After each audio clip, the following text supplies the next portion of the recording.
చేసి మళ్ళీ ప్రజలకు ఏదైతే మేము హామీ ఇస్తామో మళ్ళీ 5 సంవత్సరాలు తూచా తప్పకుండా అమలు చేస్తారనే నమ్మకం ఈ రోజు ప్రతి ఒక్కరిలో ఉందనే విషయాన్ని సందర్భంగా తెలియజేసుకుంటున్నాం.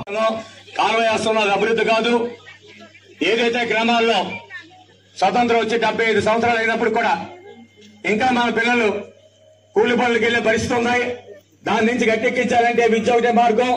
ఆ విద్య ఉంటేనే ఈ రోజు మనం చూస్తారు పెద్దలందరూ కూడా 15-20 ఎకరాలు ఉంటే ఆ కుటుంబాలు ఏ విధంగా ఉన్నా బ్యారేజ్ చేసుకుంటే ఈ రెండింటిలో విద్యకి ఎంత ప్రాముఖ్యం ఉందో మనందరూ కూడా తెలిసి వచ్చే కార్యక్రమం. ఈ రోజు ఆ దిశగానే ఈ రోజు జగన్మోహన్ రెడ్డి అడుగులు వేస్తున్నారు. ఈ రోజు ఎందుకంటే రాజకీయాల్లో జవాబుదారం ఏదైనా ప్రజలకు ఒక మాట చెప్పామంటే అది తూచా తప్పకుండా అమలు చేస్తామనే నమ్మకాన్ని ఈ రోజు కలుగజేసిన నాయకుడు జగన్మోహన్ రెడ్డి గారు.